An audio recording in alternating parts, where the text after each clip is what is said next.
Coder des propriétés en Python, c'est relativement simple. On ouvre un terminal, on zoome dedans, on lance Python, si tu l'as pas, tu l'installes.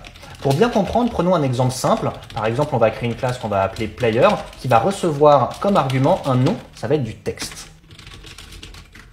Maintenant, on peut se créer un joueur, Michel, et on peut accéder à son nom. On peut également très facilement le modifier pour le renommer en Paul. C'est sympa, mais toi et moi, on est des fous. Donc, on va remplacer tous les E d'un nom par le mot chiche.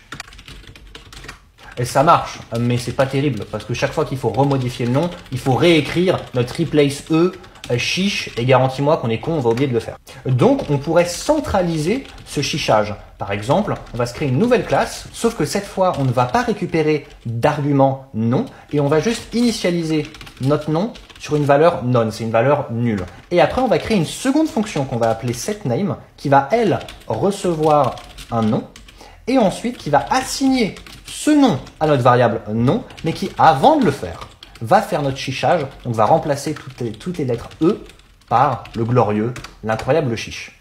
On se crée un deuxième joueur, on modifie son nom, et maintenant, ça marche. La fonction setName nous permet de pouvoir modifier l'attribut name en faisant plein de modifications dessus, et on pourrait exécuter autant de code qu'on veut à l'intérieur de cette fonction.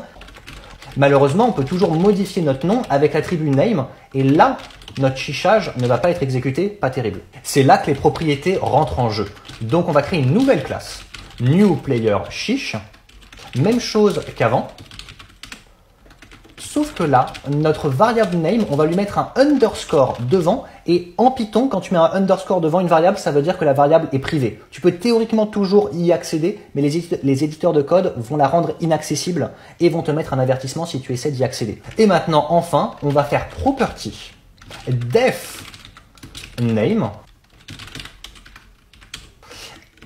C'est une fonction, donc on peut faire autant de choses qu'on veut. Et après, on peut renvoyer notre variable name. On peut même faire, je sais pas, on peut la transformer en majuscule. Et cette fonction va être exécutée quand tu vas essayer d'accéder à l'attribut name, tu vas comprendre. Et maintenant, vu qu'on vient de créer la propriété name, on peut même faire name.setter. Ensuite, on remet le même nom de fonction name. On va mettre un argument qui va être la valeur qu'on va assigner. Et après, on peut mettre à jour notre nom en faisant notre chichage sur la valeur qu'on reçoit. Créons un troisième et dernier joueur.